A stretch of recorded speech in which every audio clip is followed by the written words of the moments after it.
of life is a good thing, is an important thing. It's a necessary thing. I got a little bit of shit for this answer in that video where I talked about I've only viewed the world through my particular experiences, through my white guy eyes. And people didn't like some people even said, unsub. See ya. Good riddance.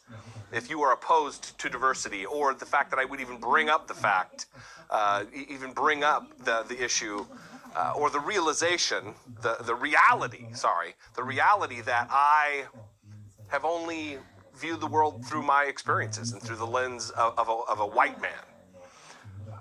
As far as the media is concerned, absolutely in government, 100%, but also the same goes for media.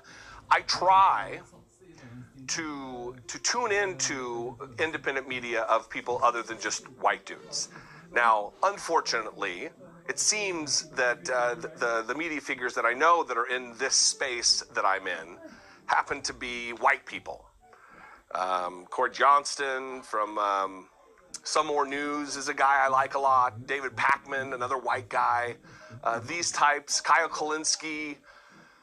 But you over at TYT, over at the Young Turks, you've got Cenk Uygur and you've got Anna Kasparian. There are also others that aren't as big on YouTube but have giant platforms off of YouTube. Benjamin Dixon is great. He's a black guy who we don't even always agree on things. He's a little bit more to the left of me, but it's important to have his perspective. I went through a phase where I was posting the content of smaller channels in my community tab and promoting people like Kristen Bry. She's a YouTuber and she has a podcast. The female perspective is one that is needed.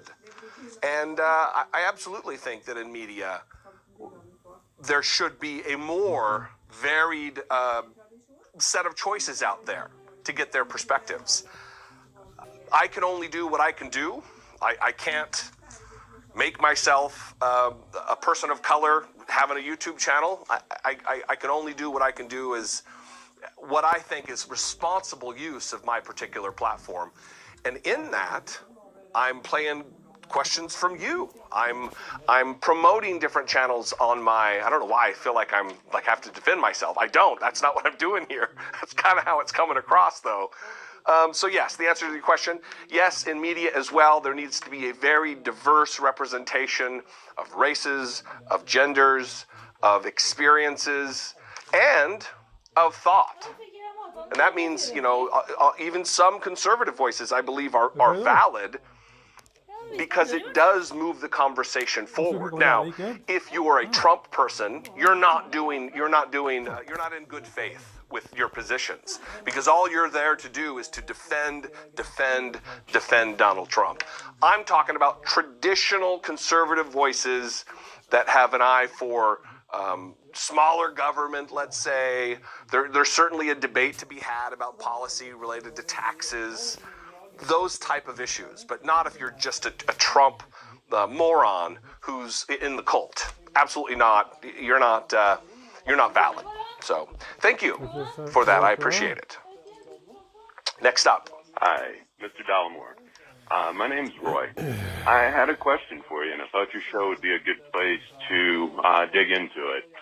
That is, since the Electoral College isn't bound by any federal laws to vote the way that the individuals in a state vote, does that mean that Donald Trump, in theory, could suspend individual voting for the presidency, since the Electoral College isn't by law influencing our votes? I hope that gives you some food for thought, and I hope that you and your family are all well and safe during this. Thanks.